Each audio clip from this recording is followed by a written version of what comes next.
Hai Sobat Adiaksa, selamat datang di Kata Jasma edisi podcast bersama kami, Duodi.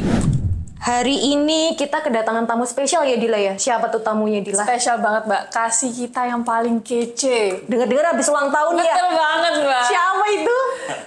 Dr. Muhammad Priyandika Abadi Nur SHMH. Selamat datang Bapak. Selamat datang. Gimana Bapak kabarnya hari ini? Alhamdulillah baik. Selamat ulang tahun dulu ya Bapak. Ya, selamat Hari Pendidikan Nasional juga. Oke, Sobat Adiaksa, hari ini kita kedatangan tamu yang memang sangat paham dan sangat memahami tema kita hari ini. Jadi apa Dila tema kita hari ini untuk podcast dengan bintang tamu narasumber yang sangat kompeten pada hari ini? Tema hari ini adalah bullying Mbak Dila. Karena bullying ini sangat menyeramkan ya, dapat terjadi di berbagai lingkungan, baik keluarga, pergaulan pertemanan, tempat kerja, bahkan di dunia pendidikan Mbak Dila. Dampaknya juga banyak ya Dila. Betul sekali Mbak. Oleh karena itu, hari ini kami mengangkat judul terkait dengan mengubah dunia dengan anti-bullying. Bullying proof. Sebelum kita membahas podcastnya, kita kenalan dulu lah ya. Tak Iya. kenal maka tak sayang soalnya kan? Betul Mbak. Oke, Bapak mungkin bisa dong sepatah dua patah kata disampaikan pengalaman Bapak selama bertugas di Kejaksaan Republik Indonesia. Biar kawan-kawan juga tahu semuanya. Baik, terima kasih Du Dila atas kesempatan yang diberikan pada saya dalam acara podcast Kejari Tanjung Perak. Dalam kesempatan ini saya diundang hadir ke acara ini tiba-tiba ya, karena tidak sesuai jadwal sebenarnya, karena ya udah nggak apa-apa, tapi karena temanya juga menarik ya sudah akhirnya, dan saya sudah tidak ada kerjaan, saya mau akhirnya untuk hadir. Nah, terkait tadi tema yang disampaikan, oh ya sebelum masuk tema itu ya latar belakang saya. Kenalan dulu Pak, kenalan. biar pada sayang kan, Iya, tak kenal iya. maka tak sayang. Saya di Kejari Tanjung Perak ini sebagai Kasih PB3R, Pengelolaan Barang Bukti dan Barang Rampasan. Saya bertugas di Kejari Tanjung Perak sudah kurang lebih 1 tahun dan 5 bulan atau 6 bulan lah bisa. Kemudian sebelumnya saya di Lombok Timur sebagai Kasidatun, dan sebelumnya lagi saya sebagai Kasubsi A pada bidang intelijen di Kejaksaan Negeri Surabaya. Itu, Mbak.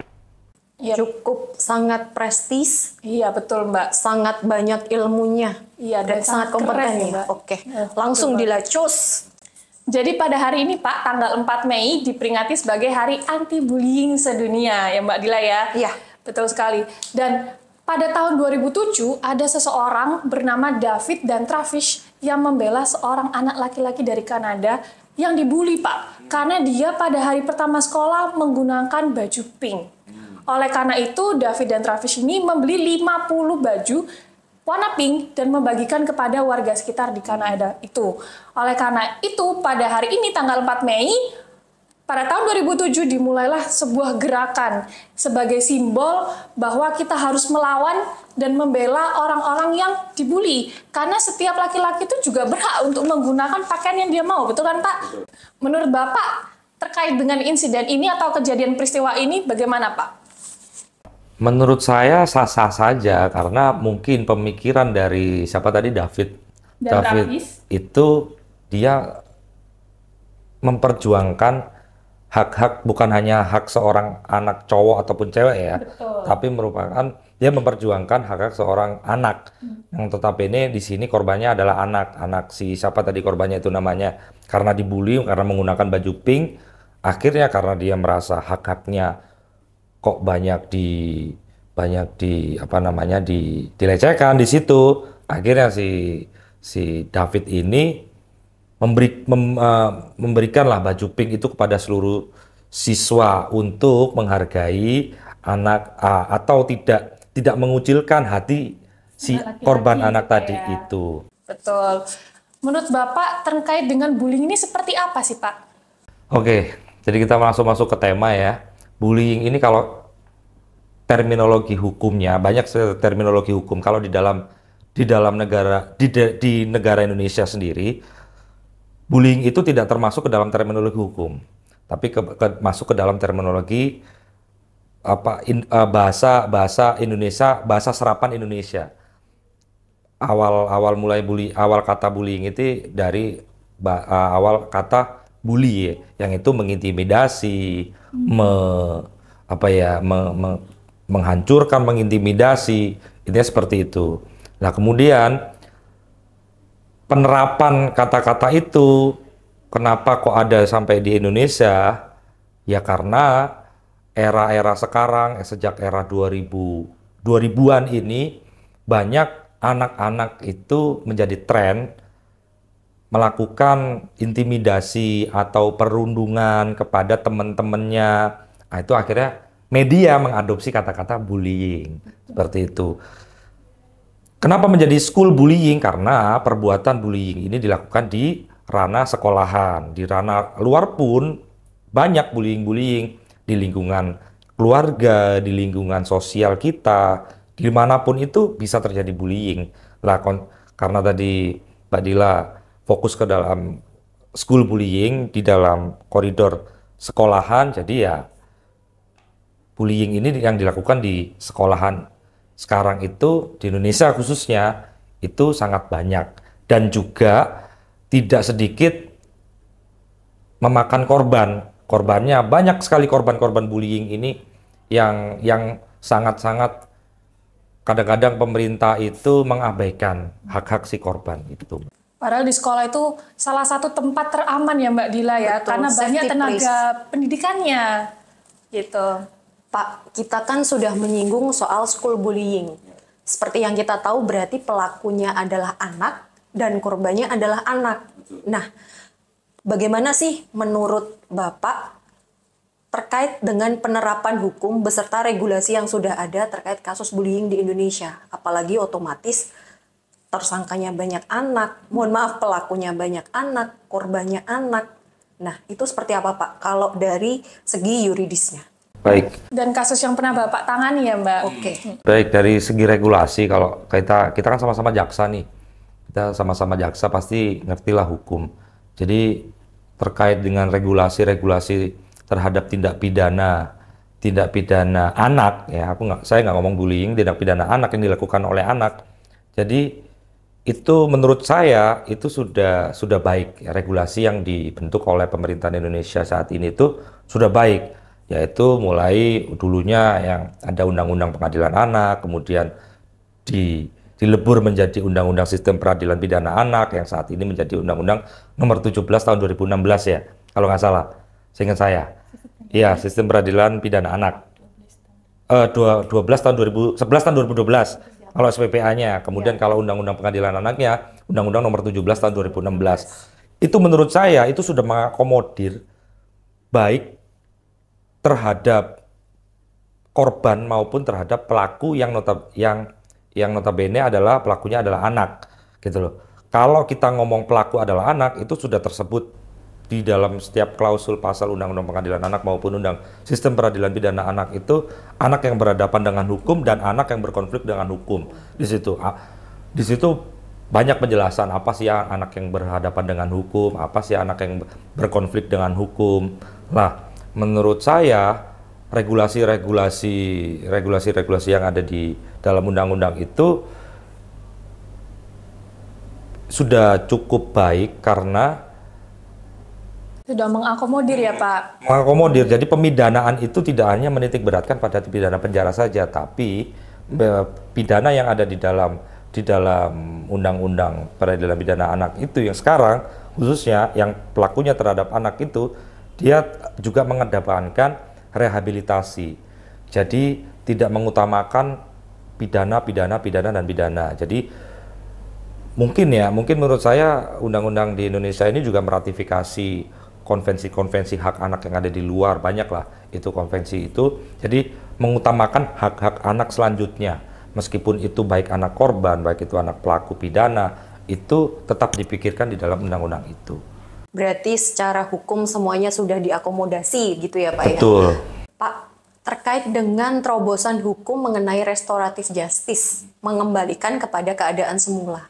Kalau Bapak pribadi sebagai seorang praktisi hukum, bagaimana pendapat Bapak ketika menangani kasus bullying? Apakah bisa ketika dikorelasikan dengan kasus, mohon maaf, dengan upaya penghentian penuntutan melalui restoratif justice. Jadi terkait restoratif justice ini, kalau kita ngomong sebagai aparat penegak hukum, memang di instansi kita sendiri, Kejaksaan Republik Indonesia ini sudah mengeluarkan, pimpinan kita itu sudah membuat Perja tahun 15 tahun 2020 ya, tentang restoratif justice, yang mana menurut saya berkembangnya pemikiran Perja restoratif justice ini bermula dari restoratif justice yang ada di Undang-Undang Peradilan Pidana Anak, yaitu mulainya dari diversi yang akhirnya dikembangkan menjadi di restoratif justice kan, akhirnya berkembang sekarang karena lingkupnya bukan hanya anak, akhirnya Kejaksaan melalui terobosan pimpinan kita membuat Perja restoratif justice yang bukan hanya tindak pidana anak, tindak pidana pencurian, tindak pidana penipuan dan lain sebagainya. Bahkan kalau nggak dilaksanakan ada sanksinya, Pak. Ada. Kalau itu untuk pidana anak ya, pro tahapan diversi dan restoratif justice itu ada sanksinya bagi pejabat yang melaksanakan penanganan perkara tersebut. Bapak sendiri sebagai jaksa ada nggak sih pernah menangani suatu kasus terkait dengan bullying yang sampai saat ini Bapak masih ingat? Bullying ini emang parah banget sih. Kita harus concern dengan kasus bullying yang ada di Indonesia. Titik baliknya mungkin, atau mungkin pas kuliah, atau mungkin mohon maaf, Bapak pernah jadi korban bullying nggak? Kalau korban pernah mungkin ya dulu zaman sekolah saya. School bullying, betul. Baik, pengalaman saya sebagai jaksa terkait dengan penanganan perkara bullying ini, saya nangani perkara anak itu cuma sekali, kebetulan sekali, dan itu berhasil untuk didiversi. Pada saat saya tugas di Tabanan, Bali, pada saat itu saya jaksa pertama di situ menangani perkara anak, penganiayaan terhadap anak, pasal 170, sanksi pidananya 170, tapi hukum acaranya menggunakan acara SPPA atau Undang-Undang Nomor 11 tahun 2012. Jadi anak ini kelas 3 SMP dipukul kepalanya oleh temennya 2 orang, dipukul kepalanya, perkara cewek sebenarnya. Tapi sebelumnya memang korban ini ternyata kita telusuri memang suka mengejek pelaku ini, korban ini mengejek pelaku itu hanya hal sepele, dia itu nggak punya pacar, hanya kamu dulu nggak bisa punya pacar, gini, hal sepele, akhirnya dipukul lah sama pelaku ini, akhirnya jadilah anak yang berhadapan dengan hukum kan, akhirnya kita diversikan, akhirnya berhasil. Nah dari situ saya melihat karena pada saat itu sempat orang tua korban dan orang tua pelaku ini hampir saling dendam lah. Dan ada yang menyalahkan pihak sekolah bagaimana pengawasannya.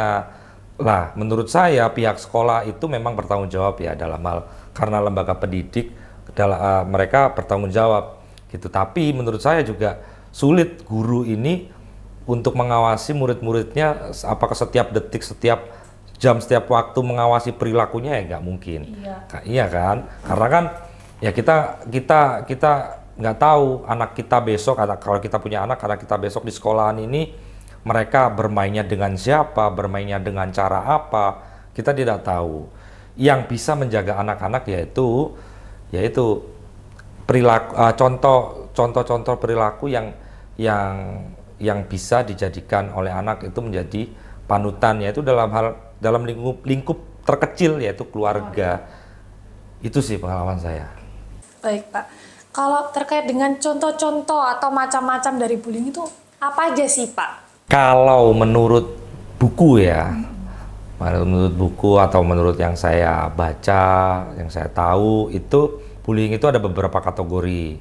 Menurut saya ya biar nggak terlalu banyak, menurut saya ada fisik dan non fisik, itu aja dulu. Fisik itu kekerasan langsung, kemudian non fisik itu ada verbal, ada perilaku non verbal secara langsung, perilaku non verbal secara tidak langsung, ada Dan baru-baru ini di era sekarang ini ada namanya cyberbullying. Ya kan, cyberbullying itu apa ya? Digital secara bullying yang dilakukan melalui sarana digital. Seperti itu. Perkembangan teknologi ya, Mbak. Dampaknya lebih luas ya Pak ya, otomatis Dampaknya lebih luas. Oke. Nah, mengingat dampaknya yang lebih luas, otomatis ada regulasi tertentu dong yang dikaitkan dengan cyberbullying. Kalau di Indonesia sendiri, ada nggak sih Pak regulasi yang dikaitkan dengan cyberbullying? Ada.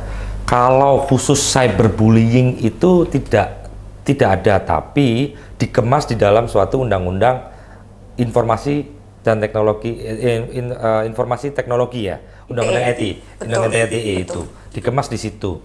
Jadi pasalnya saya lupa berapa, jadi ada sanksi larangan-larangan yang terdapat sanksi-sanksi di situ, yang salah satunya yaitu sarkasme, yaitu salah satunya juga ada mengejek, sampai ada body shaming pun ada di dalam undang-undang ETI itu ada. Jadi mengomentari anggota tubuh seseorang itu bisa masuk undang-undang ETI. Apalagi netizen sekarang ini kan jahat Barbar banget ya. ya Pak, di komen Barbar. itu. Betul, pedes-pedes komennya. Pedes omongannya. Iya, jadi banyak macamnya lah kalau di undang-undang ETE itu, apalagi zaman sekarang itu serba digital ya Mbak. Jadi serba digital, apa-apa ada di sosmed, apalagi anak-anak remaja sekarang nggak mungkin nggak punya sosmed. Betul. Iya kan, nggak mungkin nggak punya sosmed. Jadi anak-anak yang baru anak SD pun, sekolah dasar pun itu punya sosmed. Nah, dari sosmed itu kadang-kadang sulit untuk filtrasinya itu sulit. Jadi ada seorang teman yang mengupload gambar, kemudian ada seorang teman lagi yang tidak suka dengan anak ini, akhirnya dikomentari lah. Lah dari hal-hal kecil seperti itu, komentar-komentar kata-kata yang ditulis di dalam sosial media itu bisa menjadi tindak pidana jika tidak ada saringannya. Seperti itu, katakanlah anak ini mengomentari anggota tubuh, ya mohon maaf nih, contohnya nih ya, saya contohkan dalam komentar itu dia tulis kamu gendut. Itu sudah termasuk body shaming. Menyerang anggota tubuh seseorang. Menyerang anggota tubuh seseorang. Kemudian kamu berbohong, menuduh seseorang kamu, itu menjatuhkan, apalagi membawa suku, ras, agama, itu bisa masuk ke dalam sanksi pidana di dalam undang-undang ETE tersebut.